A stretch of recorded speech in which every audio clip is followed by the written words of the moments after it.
বন্ধের ষড়যন্ত্র করে দাঁতভাঙা জবাব দেওয়া হবে বললেন তারেক রহমান। চিংড়ির মতো পেছন দিকে নয়, সিংহের মতো সামনে দৌড়াতে চাই মন্তব্য জামায়াত আমিরের। দাড়িপাল্লার এক পাল্লায় আমেরিকা, অপর পাল্লায় ভারত বললেন চরমোনাই পীর। গাজীপুরের 5টি আসনে ব্যালট পেপার বিতরণ কার্যক্রম স্থগিত। বিদেশি পর্যবেক্ষকদের মতোই ইসির সুযোগ সুবিধা চান দেশি পর্যবেক্ষকরা। আওয়ামী লীগকে বাদ দিয়ে নির্বাচন হলে তা অন্তর্ভুক্তিমূলক হবে না মন্তব্য সিপিডির। বাংলাদেশকে 4 গোলে হারিয়ে চ্যাম্পিয়ন ভারত। দর্শক, আমাদের রাতের আয়োজনে আপনাদের সাথে আছি আমি স্বপ্না দেবনাথ। শুনছিলেন প্রধান শিরোনাম। এছাড়াও রয়েছে দক্ষিণ পশ্চিমাঞ্চলের রাজনৈতিক, সামাজিক, অর্থনৈতিক ক্ষেত্রের বিভিন্ন গুরুত্বপূর্ণ খবর। বিস্তারিততে যাওয়ার আগে আপডেট খবর পেতে গ্রামীণ কাগজের ইউটিউব চ্যানেল সাবস্ক্রাইব এবং ফেসবুক পেজ ফলো করে রাখুন। বিএনপির চেয়ারম্যান তারেক রহমান বলেছেন, সারা দেশে ধানের শীষের জোয়ার দেখে একটি মহল ষড়যন্ত্রে লিপ্ত রয়েছে। কেউ যদি নির্বাচন বন্ধের ষড়যন্ত্র করে তাহলে দাঁত ভাঙা জবাব দেওয়া হবে। আজ দুপুরে নীলফামারী বড় মাঠে এক নির্বাচনী জনসভায় তিনি এই কথা বলেন। তিনি বলেন, আগামী 12 তারিখে নির্বাচনে বিএনপি জয় লাভ করলে আমাদের অন্যতম কাজ হবে তিস্তা মহাপরিকল্পনা বাস্তবায়ন করা। নারীদের উদ্দেশ্যে তারেক রহমান বলেন, নারীদের জন্য প্রশিক্ষণ কেন্দ্র করা হবে, কারণ নারীকে কর্মের সঙ্গে সম্পৃক্ত না করলে দেশ এগিয়ে যাবে না।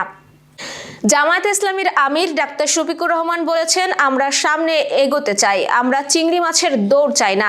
চিংড়ি যেমন পেছনে দৌড়ায় আমরা তেমন চাই না, আমরা সিংহের মতো সামনে দৌড়াতে চাই। আজ বিকেলে সিলেটের আলিয়া মাদ্রাসা মাঠে জেলা ও মহানগর জামায়াত ইসলামীর নির্বাচনী জনসভায় যোগ দিয়ে কথা বলেন তিনি। জামায়াত আমির অভিযোগ করেন, 5 আগস্টের পর একটি দল হাজার হাজার মানুষকে আসামি হিসেবে নাম দিয়ে মামলা বাণিজ্য করেছে। ইসলামী আন্দোলন বাংলাদেশের আমির মুফতি সৈয়দ মোহাম্মদ রেজাউল করিম বলেছেন, যারা দাড়িপাল্লা প্রতীককে ইনসাফের প্রতীক হিসেবে তুলে ধরছে তারা মূলত স্বার্থন্বেষী। তার ভাষায়, দাড়িপাল্লার 2 পাল্লায় একদিকে গোপনে আমেরিকা, অন্যদিকে গোপনে ভারত অবস্থান করছে, যা বাংলাদেশের মানুষের প্রত্যাশার সঙ্গে সঙ্গতিপূর্ণ নয়। তিনি জোর দিয়ে বলেন, দেশের মানুষ কোনো বিদেশি শক্তির নয়, বরং ইসলামের ইনসাফ ভিত্তিক রাষ্ট্র ব্যবস্থা দেখতে চাই। শনিবার বাউফল পাবলিক মাঠে পটুয়াখালী 2 আসনে ইসলামী আন্দোলন বাংলাদেশ মনোনীত হাতপাখা প্রতীকের সংসদ সদস্য প্রার্থী মুফতি আব্দুল মালেক আনোয়ারির নির্বাচনী জনসভায় প্রধান অতিথির বক্তব্যে ইসলামী আন্দোলনের আমির এসব কথা বলেন। ত্রয়োদশ জাতীয় সংসদ নির্বাচন ও গণভোট 2026 উপলক্ষে গাজীপুর জেলার 5টি সংসদীয় আসনের ব্যালট পেপার সহ নির্বাচনী মালামাল বিতরণ কার্যক্রম স্থগিত করা হয়েছে।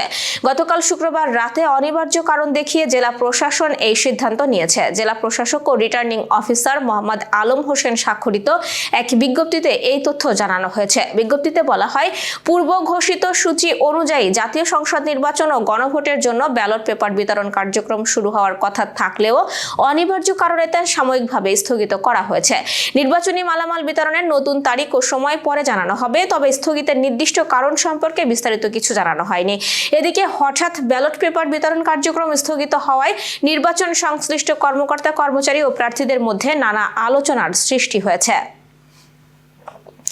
জাতীয় সংসদ নির্বাচন সামনে রেখে বিদেশি পর্যবেক্ষকদের যেসব সুযোগ সুবিধা দেওয়া হচ্ছে, দেশীয় পর্যবেক্ষকদের ক্ষেত্রেও তা নিশ্চিত করার দাবি জানিয়েছে নির্বাচন কমিশনে নিবন্ধিত স্থানীয় পর্যবেক্ষক সংস্থাগুলোর জোট ইলেকশন অবজারভেশন সোসাইটি। তারা বলছে, পর্যাপ্ত সহায়তা না পেলে নিরপেক্ষ ও কার্যকর পর্যবেক্ষণ কার্যক্রম ব্যাহত হওয়ার আশঙ্কা রয়েছে। আজ বিকেলে ঢাকা রিপোর্টার্স ইউনিটির শফিকুল কবির মিলনায়তনে আয়োজিত সংবাদ সম্মেলনে ইউএসএস এসব কথা বলে।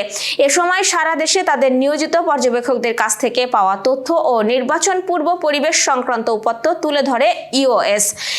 সংগঠনটির তথ্য মতে, দেশব্যাপী প্রায় 42,000 ভোট কেন্দ্রের মধ্যে 6,995টি কেন্দ্র ঝুঁকিপূর্ণ হিসেবে চিহ্নিত হয়েছে। এর মধ্যে শুধু ঢাকা জেলাতে ঝুঁকিপূর্ণ কেন্দ্রের সংখ্যা 103টি। সংবাদ সম্মেলনে বলা হয়, দেশের অধিকাংশ ভোটার ভোটাধিকার প্রয়োগে আগ্রহী হলেও বিভিন্ন ধরনের প্রচারণা ও গুজবের কারণে নির্বাচন নিয়ে এক ধরনের সংশয় এখনো রয়ে গেছে। 12 ফেব্রুয়ারির অনুষ্ঠেয় জাতীয় নির্বাচন থেকে আওয়ামী লীগকে বাদ দেওয়া হলে সেই নির্বাচন অন্তর্ভুক্তিমূলক ও গ্রহণযোগ্য হবে না বলে মন্তব্য করেছে গবেষণা সংস্থা centre for policy dialogue CPD. আজ এক মিডিয়া ব্রিফিংয়ে সিপিডি জানায়, কার্যক্রম নিষিদ্ধ থাকা আওয়ামী লীগের বিপুল সংখ্যক সমর্থক ও ভোটার চূড়ান্ত নির্বাচনী ফল নির্ধারণে গুরুত্বপূর্ণ ভূমিকা রাখতে পারেন। তাদের মতামত ও অংশগ্রহণ উপেক্ষা করা হলে নির্বাচনের বিশ্বাসযোগ্যতা প্রশ্নের মুখে পড়তে পারে। সবুজ টেকসই অর্থনীতির চালচিত্র ও প্রত্যাশা, প্রার্থী ও ভোটার জরিপের ফলাফল শীর্ষক এই ব্রিফিংয়ে বিভিন্ন নির্বাচনী এলাকায় পরিচালিত জরিপের তথ্য উপস্থাপন করে সিপিডি। তারা জানায়, দেশের রাজনৈতিক বাস্তবতায় কোনো বড় রাজনৈতিক শক্তি ও তার ভোটারদের বাইরে রেখে একটি গ্রহণযোগ্য নির্বাচন আয়োজন করা কঠিন। সিপিডির মতে, একটি বিশ্বাসযোগ্য, অংশগ্রহণমূলক ও গণতান্ত্রিক নির্বাচন নিশ্চিত করতে হলে সব প্রধান রাজনৈতিক পক্ষ এবং তাদের সমর্থক ভোটারদের অন্তর্ভুক্ত করা জরুরি। তা না হলে নির্বাচনের ফলাফল নিয়ে দেশে বিদেশে প্রশ্ন ওঠার আশঙ্কা থাকবে। এবার যশোর সহ আঞ্চলিক সংবাদ। নির্বাচনী প্রচারণা শেষ দিকে এসে এখন প্রার্থীরা ব্যস্ত সময় পার করছেন। শার্শা থেকে নাজিমউদ্দিন জনি জানিয়েছেন, যশোর ১ শার্শা আসনের সার্বিক উন্নয়ন পরিকল্পনা ও ভবিষ্যৎ ভাবনা তুলে ধরতে শার্শা, বেনাপোল ও বাগাসটায় কর্মরত সাংবাদিকদের সঙ্গে মতবিনিময় সভা করেছেন জামায়াতের ইসলামীর দাঁড়িপাল্লা প্রতীকের প্রার্থী মাওলানা আজিজুর রহমান। শার্শার হক কমিউনিটি সেন্টারে এই মতবিনিময় সভা অনুষ্ঠিত হয়। সাংবাদিকদের পেশাগত নিরাপত্তা, দুর্নীতিমুক্ত প্রশাসন, স্বাস্থ্য ও বন্দর উন্নয়ন, কর্মসংস্থান এবং মাদকমুক্ত সমাজ গঠনের অঙ্গীকার করেন তিনি। মোরেলগঞ্জ থেকে গণেশ পাল জানিয়েছেন, বাগেরহাটের ৪ আসনে জামায়াত ইসলামীর প্রার্থী অধ্যক্ষ আব্দুল আলিম বলেছেন, মোরেলগঞ্জ শরণখোলা উপজেলার প্রতি ইঞ্চি মাটিকে আমরা নিরাপদে রাখব। হিন্দু, মুসলিম, বৌদ্ধ, খ্রিস্টান ও ধর্মীয় কোনো ভেদাভেদ নয়, সকল ধর্মের মানুষ থাকবেন সম্প্রীতির বন্ধনে। আব্দুল আজিজ মেমোরিয়াল মাধ্যমিক বিদ্যালয় মাঠে আয়োজিত নির্বাচনী সভায় তিনি এসব কথা বলেন। অভয়নগর থেকে জাকির হোসেন হৃদয় জানিয়েছেন, যশোর ৪ আসনের মাইনরিটি জনতা পার্টির প্রার্থী সুকৃতি মণ্ডল নির্বাচনী ইস্তেহার ঘোষণা করেছেন। নোয়াপাড়া প্রেস ক্লাবের সভাকক্ষে ইস্তেহারে তিনি এলাকার উন্নয়নের উপর জোর দেন। এছাড়াও যশোর ৪ আসনের ধানের শীষের মনোনীত প্রার্থী মতিয়ার রহমান ফারাজিকে বিজয়ী করার লক্ষ্যে নোয়াপাড়া পৌরসভার ১ নম্বর পৌর যুবদলের উদ্যোগে নির্বাচনী পথসভা অনুষ্ঠিত হয়েছে। বাগেরহাটের মংলা থেকে এম ফিরোজ জানিয়েছেন, নারী নির্যাতনের ঘটনা বৃদ্ধি পাওয়ার প্রতিবাদে এবং দোষীদের দৃষ্টান্তমূলক শাস্তির দাবিতে মংলায় বিক্ষোভ মিছিল ও সমাবেশ করেছে জামায়াত ইসলামী। মংলা পৌর জামায়াতের মহিলা বিভাগের উদ্যোগে আয়োজিত এই কর্মসূচিতে কয়েকশো নারী অংশ নেন।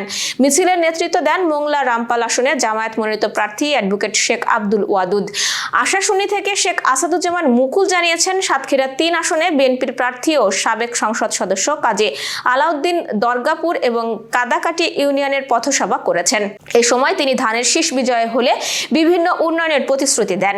পাটকেলঘাটা থেকে আশরাফ আলী জানিয়েছেন, সাতক্ষীরা ১ তালা কলার আসনে ধানের শীষ প্রতীকের নির্বাচনী জনসভায় পাটকেলঘাটা ফুটবল মাঠে অনুষ্ঠিত হয়। তালা উপজেলা বিএনপির আহ্বায়ক মৃণাল কান্তি রায়ের সভাপতিত্বে ধানের শীষ প্রতীকের প্রার্থী হাবিবুল ইসলাম হাবিব সভায় বলেন, এই আসনের ৩টি থানাকে মডেল ছাড়াও পাটকেলঘাটাকে উপজেলা এবং তালাকে পৌরসভায় রূপান্তর করা হবে।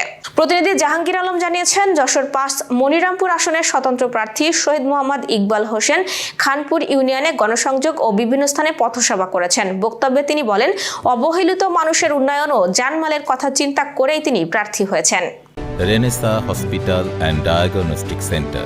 রেনেসাতেই মিলছে কম খরচে উন্নত সেবা, তাই নিশ্চিন্তে আমাদের সেবা নিন, সুস্থ থাকুন। Renaissance hospital and diagnostic centre, সদর হাসপাতাল মোড়, দরাটানা, যশোর। দর্শক, শেষ করব খেলার সংবাদ দিয়ে। হ্যাট্রিক জয়ে পয়েন্ট তালিকার শীর্ষে থেকে ফাইনালে উঠেছিল বাংলাদেশ, কিন্তু শ্রেষ্ঠত্বের মঞ্চে সেই আত্মবিশ্বাসী দলকে একদমই খুঁজে পাওয়া গেল না। অনেক ভুলের চড়া মাসুল দিতে হলো আলপি অর্পিতা ইয়ারজানদের। নেপালের পোখরায় সাফ অনূর্ধ্ব ১৯ নারী চ্যাম্পিয়নশিপ ফাইনালে ভারতের কাছে ৪-০ গোলে হারতে হলো বাংলাদেশকে। সাফ অনূর্ধ্ব ১৯ নারী চ্যাম্পিয়নশিপে এবারই প্রথম এককভাবে চ্যাম্পিয়ন হলো ভারত। এর আগে ২ বার বয়সভিত্তিক এই আসরে মুখোমুখি হয়েছিল বাংলাদেশ ভারত। ২০২১ সালে শিরোপা জিতেছিল বাংলাদেশ। ২০২৪ সালে ম্যাচ কমিশনারের সেই আলোচিত টস কাণ্ডের পর ২ দলকে যৌথ চ্যাম্পিয়ন ঘোষণা করেছিল দক্ষিণ এশিয়ান ফুটবল ফেডারেশন সাফ। দর্শক, এই ছিল আজকে রাতের আয়োজন। এরপর সকালের খবর দেখার আমন্ত্রণ জানাচ্ছি। শীতে পরিবারের বয়স্ক ও শিশু সদস্যদের বাড়তি যত্ন নিন, সতর্ক থাকুন ডেঙ্গু প্রতিরোধেও। শুভরাত্রি।